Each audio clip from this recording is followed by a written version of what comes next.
오늘 저는 먼저 항상 제일이라고 하는 제목으로 말씀을 드리려고 합니다. 신앙생활이 뭐냐라고 묻는다면 먼저 할 일을 아는 게 신앙생활. 먹는 거, 마시는 거, 입는 거 중요하죠. 그래서 사람이 떡으로만 살 것이 아니요 하나님의 입으로부터 나오는 모든 말씀으로 살 것이다 라고 말할 때 떡으로도 산다는 걸 전제하는 거예요. 그러나 떡으로 사는 게 우선일 수는 없다. 이렇게 말씀하시는 거죠. 어느 순간 우리가 신앙생활을 하는데 먹고 마시고 자고 입고 하는 것이 우선이 되는, 이거는 출발된 게 아니에요. 출발선에 서 있는 겁니다. 그러나 좌절하지 마십시오. 이렇게 하는 거예요. 매번 돌고 있는 건데 이게 지향점을 향하여 나아가면 되거든요. 여기서 이 원심력이 어느 날 갑자기 터져 나갈 때가 와요. 이 순간을 우리는 은혜의 순간이라고 말하는 거예요. 매번 돌고 있었는데 좀 나았다 싶으면 다시 먹는 것 때문에 문제가 생기고 사는 것 때문에 문제가 생겨서 원점으로 온 것 같은데 그렇게 우리가 하늘나라로 가고 있는 거예요. 그러므로 먼저 구해야 할 것이 하나님의 나라와 하나님의 의다. 하나님의 나라가 늘 의와 동반되어 나온다는 사실을 주목할 필요가 있어요. 이것은 삶과 밀접한 관련이 있다라고 묵상하셔야 돼요. 하나님의 나라가 관념이 아니라는 거예요. 하나님의 나라가 여러분의 개념이 아니라는 거예요. 하나님의 나라는 하나님의 의와 연결되어야 한다. 바꿔 말하면 여러분의 의로운 실천과 관련이 깊다라고 말씀하시는 겁니다. 먼저 그의 나라와 그의 의를 구하라. 이 우선순위가 분명해지는 신앙생활 되시기를 축복합니다. 아멘. 그렇게 하면 못 먹고 살 텐데요. 해본 적이 없잖아요. 제가 묻는 거예요, 여러분에게. 과격하게 묻는 거예요. 해본 적이 없으시죠? 먹고 사는 문제와 하나님의 나라가 교착 상태에 있을 때 우리가 하나님의 나라를 선택해 본 적이 없다고요. 늘 그런 교착 상태에서 어디로 가냐면 말씀의 타협으로 가요.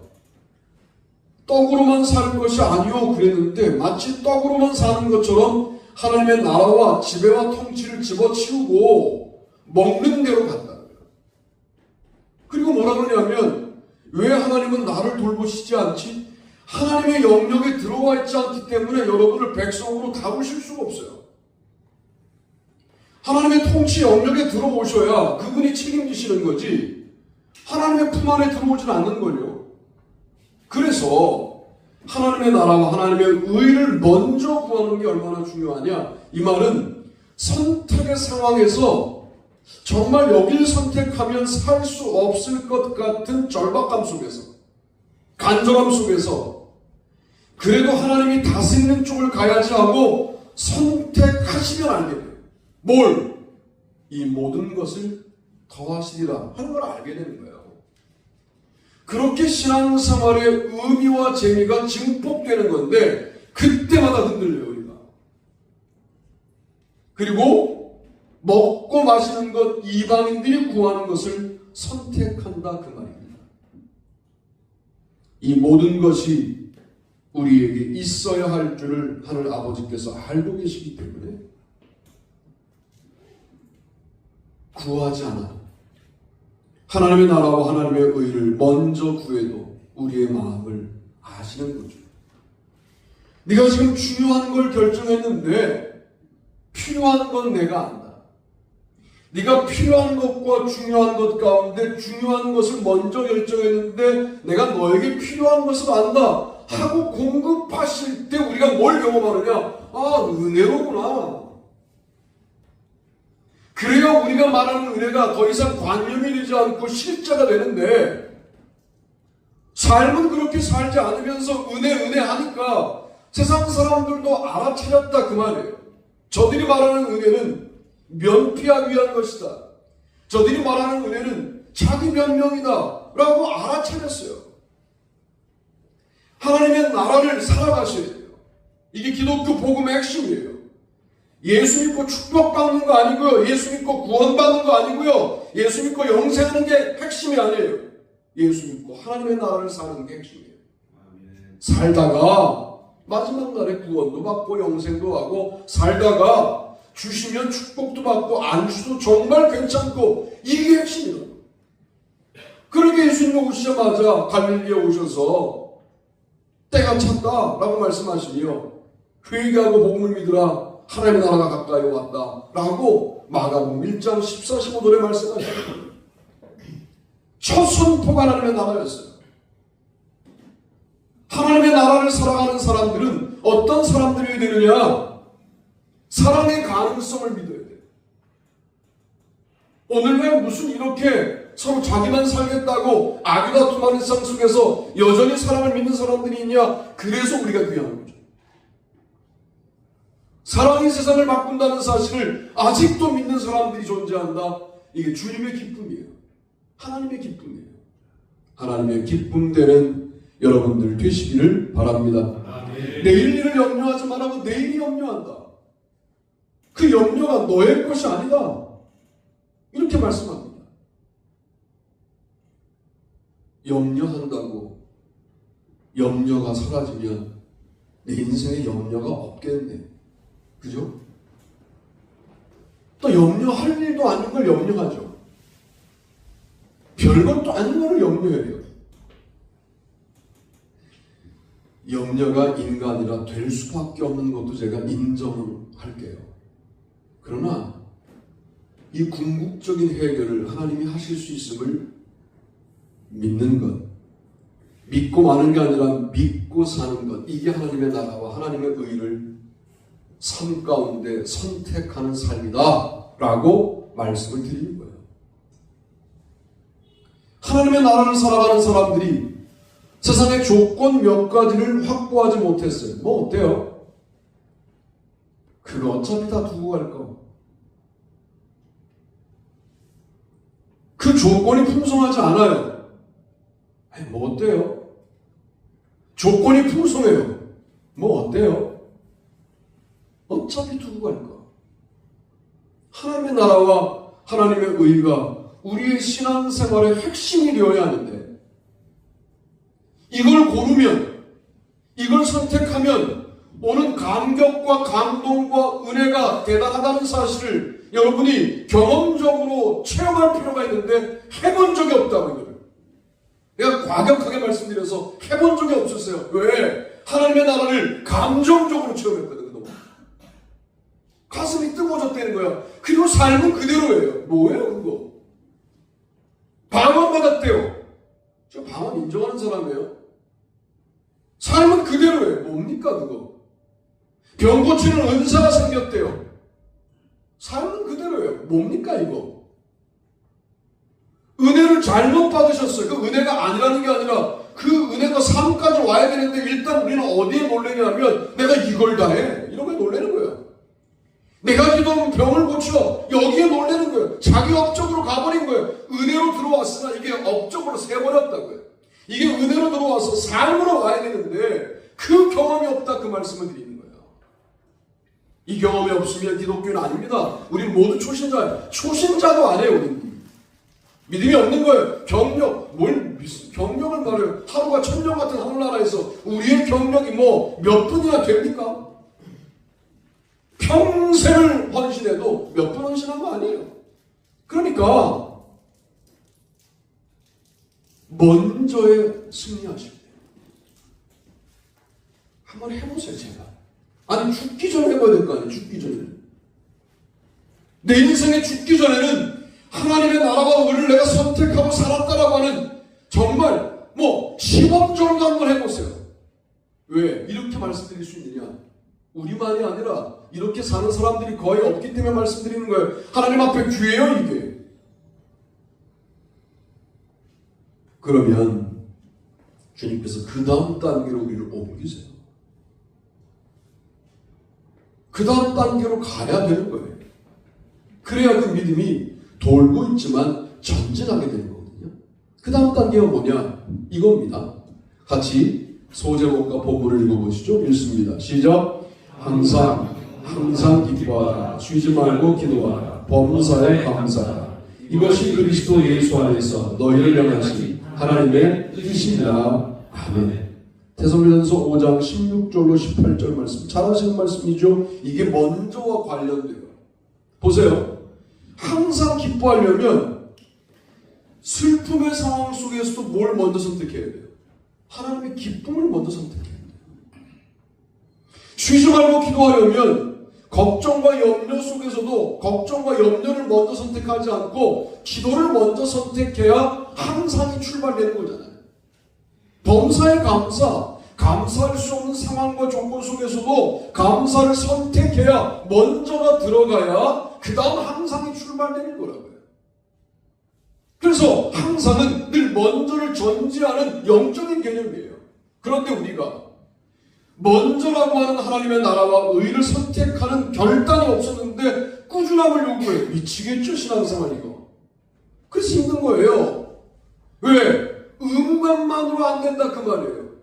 책임감만으로 안 돼요 이거. 왜? 하루 이틀은 되지. 뭐 몇 주는 되죠. 몇 달은 되죠. 평생을 걸어가야 되는 신앙의 길에 매번 항상 있어야 되는데 그 항상은 먼저의 은혜가 있을 때 주어지는 그 다음 단계의 영적인 단계다 그 말이에요. 그런데 우리는 왜 이렇게 믿음의 일관성이 없어? 아니 먼저를 못하는데 무슨 일관성을 말해요. 뭐 이렇게 하다 마라. 우리가 왜 그렇게 뭐 새로운 일을 시작하면 끝까지 못하는 줄 아세요? 먼저가 없어요. 먼저가 없기 때문에 그래요. 먼저의 간격이 있는 사람들은요 유지가 되는 거예요. 여러분 유지가 실력일 때가 있거든요. 어느 때는 그 믿음이 그냥 나락으로 떨어지는 그런 어려움들도 있죠. 뭐 기도해도 안 되고 막 아프고 하는 게 되는 게 없어요. 그럴 때에도 왜 유지할 수 있느냐? 먼저의 간격이 있거든요. 우선순위의 간격이 있는 거예요. 그래서 그 믿음을 유지하고 있는 거예요. 이게 실력이라는 거예요. 유지하다 보면 아니야 책임감으로 버티냐? 그러면 어디로 벌써 간 거냐면 먼저의 선택의 상황으로 나의 믿음이 떨어져 있는 거예요. 그래서 다시 한번 우선순위를 점검하는 근본적인 점검을 하고 거기서 은혜를 체험하고 다시 항상으로 와야 되는 거죠. 그러면 항상 기쁘죠. 저는 비 오는 날 좋아해요. 비 오는 날 맞는 거 말고 차 안에 있는 걸 좋아한다고. 집에 창문 안에서 창문 밖을 보는 거 좋아해요. 카페에서 비 오는 거 보는 거 좋아한다. 그랬더니 우리 집안 현 감사님께서 뭐라 그랬느냐? 사모님 잘 지키세요. 서목소리다 그냥 금방 가요. 저는 비 오는 날만 좋아하는 게 아니고 맑은 날도 좋아해요. 그러니까 안 좋은 날이 없는 거죠. 친구 목사님 놓친 건 뭐냐면 비 오는 날만 좋아하면 좀 문제가 있는 거죠. 맑은 날은 더 좋아. 이거 뭐 안 좋은 날이 없죠. 여러분 이게 신앙생활하는 사람들의 특권 아닙니까? 기쁜 것도 기쁘고요. 슬픈 일을 만나는데도 구원받은 자의 기쁨이 있어 또한 기쁨을 잃어버리지 않아 기쁨의 일관성을 유지할 수 있으니 얼마나 감사합니까? 이 신앙생활의 특권이에요 이거는. 그런데 뭐 어려운 일이 오면 밑도 끝도 없이 떨어져 버려 신앙생활이. 참 안타깝죠. 신앙생활이 너무나 감격적인 일인데 그런 감격을 맛보지 못하고 평생을 사는 거예요. 그래서 항상 기쁨에 여러분 도달하게 되기를 바랍니다. 아멘. 아니 어머님이 돌아가신 현장에서도 이 기쁨이 사라지지가 않다.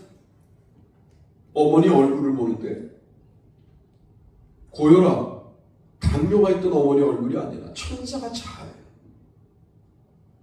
둘째 형님은 간암으로 거의 소생에 불과한 상태여서 간암으로 돌아가시면 얼굴이 까매지는데 둘째 형수님의 증언이에요. 얼굴이 까매지면서 마지막 운명을 보낸 다음에 순식간에 어린이 피부처럼, 이게 놀랍지 않습니까? 하얘지더라는 거예요.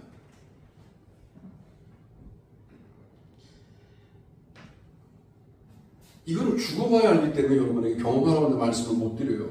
그런데 하늘나라의 소망이 있습니다.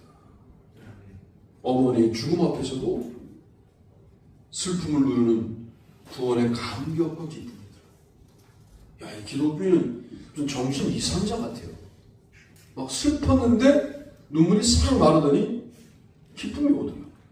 하늘나라 가셨구나. 여러분, 이게 세상을 이기는 기쁨이에요. 이걸 맛보려면 어디부터 가야 돼요?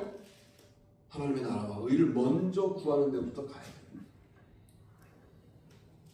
그래야 하나님의 나라가 언제 오느냐를 고민하고 있는 데살로니가 교회 성도들에게 언제 오는 걸 신경 쓰지 말고 항상 기뻐하다가, 그러면 기뻐하다가 주님을 맞이할 수 있지 않냐? 쉬지 말고 기도해라. 기도하다가 주님 맞이해라. 범사에 감사하라. 감사하다 주님 맞이해라. 이게 하늘나라와 연결된 가르침이에요. 이게 제가 막 연결하는 게 아니에요. 이게 좋은 말씀을 그냥 세게 연결하고 있다고 착각하는 분들은 아직 저를 잘 모르는 거예요. 신학적으로 고민을 많이 하고 연결하는 거예요. 그러니까 하나님의 나라 개념이 바울에게로 오면 항상 기쁨, 쉬지 말고 기도, 범사에 감사합니다. 이게 그리스도 예수 안에서 너희를 향하신 하나님의 뜻입니다.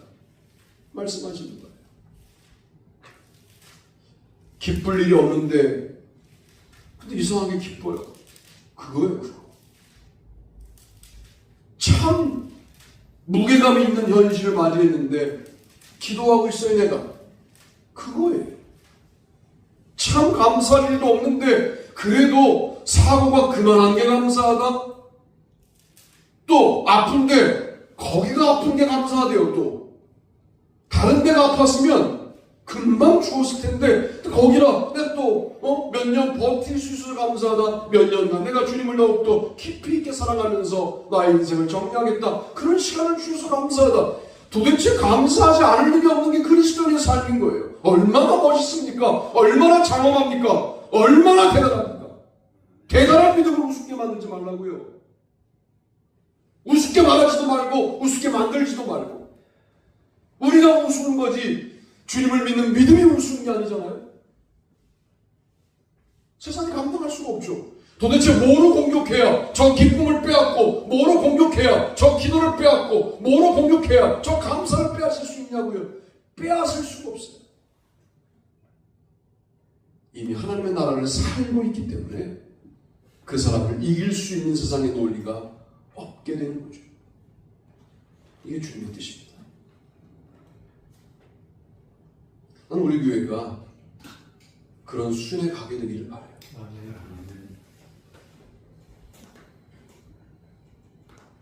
교회 표를 이제 바꿔야 될 것 같아.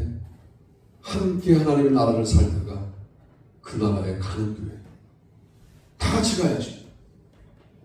누구 덕분에 갈 수 없거든요. 자신의 믿음으로 가는데 그 믿음이 어떤 믿음이냐고요? 우선순위가 분명한 믿음. 항상 일하는 일관성 있는 믿음.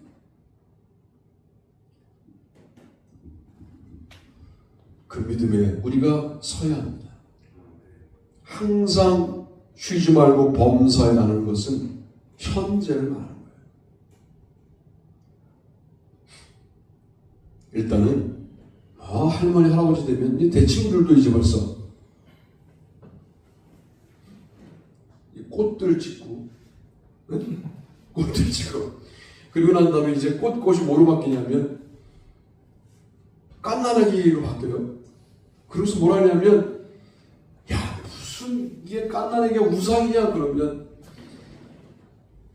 나아보지 않고 말하지 말라는 거예요. 참 인간이라는 게 하나님만 믿기 정말 어려워요. 제 친구 목사는 목회에 스트레스가 생기면 그것도 친손자도 아니고 외손자 의사 딸내미가 낳아놓은 딸내미 보러 내려가는 거예요. 전주까지. 갔다 오면 스트레스 싹 사라졌대요. 기도해요, 저 목사가.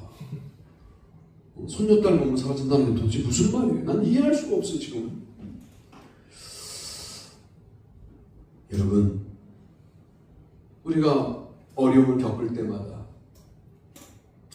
구원받은 자의 기쁨이 있구나. 그리고 내가 여전히 대화할 상대가 있구나. 하나님이시잖아요. 대화할 아내가 있구나. 이건 정말 저에겐 너무 놀라운 복인 것 같아요. 말이 통해요. 이쁜 여자랑 결혼하지 마세요. 오래 안 가요. 말이 통하는 여자랑 결혼해야 돼요. 말이 돼야 돼요. 말이. 특별히 남편이 어려움을 겪었어요. 말이 통해야죠. 무조건 응원해주는 건 아니에요. 잘못된 것도 잘못됐다고 날카롭게 말하고 들을 건 들어주고 참 귀하죠. 더 중요한 건 하나님이 그 역할을 하실 수 있다는 거. 쉬지 말고 기도할 수 있어요. 그래서 문제가 클수록 범사에 감사할 수 있어요. 이것만 가지고도 뭐 한 시간 할 수 있지만 넘어갑시다. 그 다음도 설명할 게 많아요.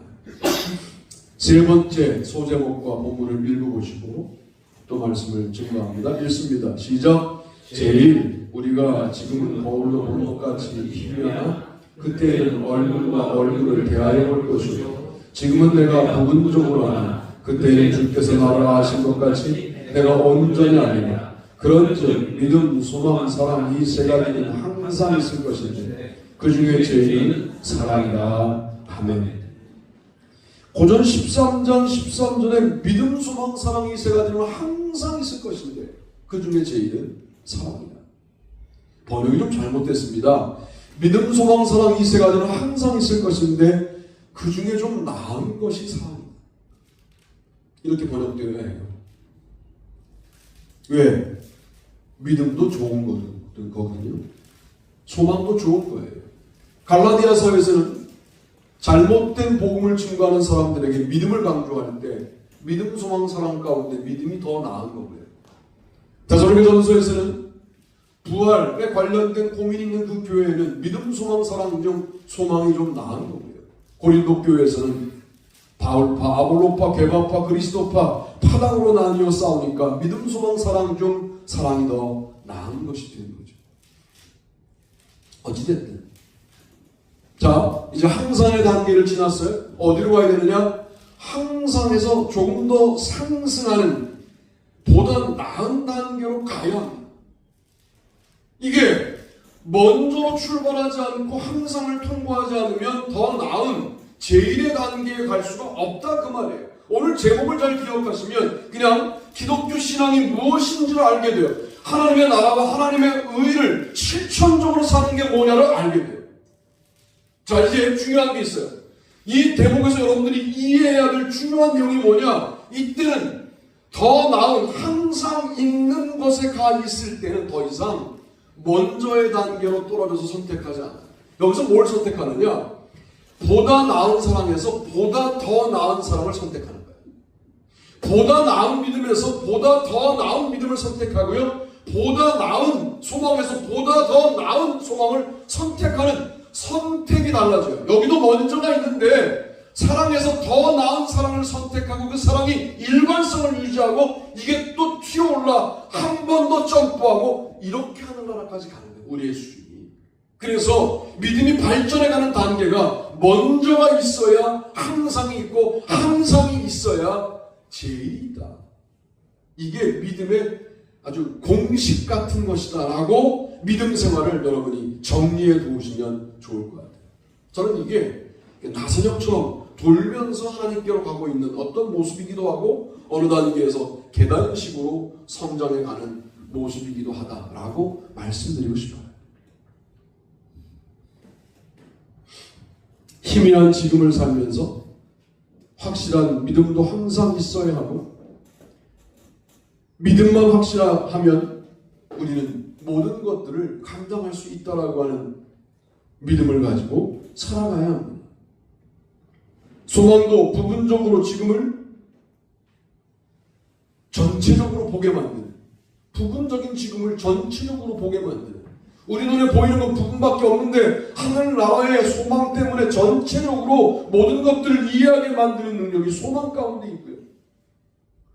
사람은 세상을 바꿀 수 있는 우리의 유일한 무기라는 사실을 깨닫게 될 때 사랑하며 사는 것이 얼마나 아름다운 일인지를 알게 되는 거죠. 신앙생활이 얼마나 신나는 일입니까? 선택이 이제는 먹고 사는 문제는 그러니까 보다 나은 사랑에서 보다 더 나은 사랑을 선택하는 선택에 승리한 사람들은 이 모든 것은 늘 따라오는 거예요. 따라오는데 이게 내가 계산한 만큼 그렇게 풍성하게 따라오지 않아도 이 사랑의 고귀함 때문에 괜찮은 거예요. 많이 따라와도 괜찮은 거예요. 왜? 이 단계를 넘어섰기 때문에 그런 거예요. 이게 그리스도인의 삶의 진전, 발전, 상승이라고 말씀드릴 수 있어요. 제가 먼저에 대한 설교 많이 했고요. 항상에 대한 설교 많이 했어요. 그런데 먼저와 항상 이렇게 연결되고 항상과 제일이 이렇게 연결된다. 만약 믿음, 소망, 사랑 이 세 가지는 항상 있을 것인데 항상이라는 주제가 없었다면 제가 데살로니가전서와 고린도전서를 연결하지 않았을 거예요. 연결되는 거예요. 그리고 제일로 가는 거예요. 제일에서 또한 먼저의 선택이 있는 거예요. 항상 있는 거예요. 또 제일로 가는 거예요. 이게 그리스도의 삶이에요. 믿음의 경력이니 뭐니 따라가지 말고 이제 나는 우선순위가 분명한 신앙생활이 되었다. 이런 말씀 함께 나누고 항상 하고 있는 영적인 내용들을 함께 나누고 그러다 보니 어느 의미의 순간에 질적인 시간에 하나님이 나를 이렇게 상승시켰는데 거기서 또한 이 선택에 성공했더니 또 다시 항상의 단계가 오고 제일의 단계가 왔다라고 간증하는 저와 여러분이 되기를 바랍니다. 아멘. 오늘 제목을 기억하세요. 먼저 항상 제일. 이게 그리스도인의 삶의 모습이에요. 이런 말씀을 주셔서 너무 하나님께 감사하고 이런 말씀을 전할 수 있어서 너무 감사해요. 제가 한 번도 이렇게 기독교 신앙을 정리해 본 적이 없는데 어느 날 갑자기 주님이 정리시켜 주셔서 함께 말씀을 나눌 수 있어서 감사합니다. 여러분의 삶이 퍽퍽해질 때 그때에도 여전히 우선순위가 분명해지고 유지해야 될 기쁨과 기도와 감사가 유지되고 그러다가 그 상황은 그대로 존재하는데 나의 믿음은 제일의 단계에 가 있는 참으로 영적인 축복으로 충만함으로 상황을 통제하고 지배하는 주님의 역사를 함께 목도하는 우리 모두가 되기를 주님의 이름으로 축복합니다. 다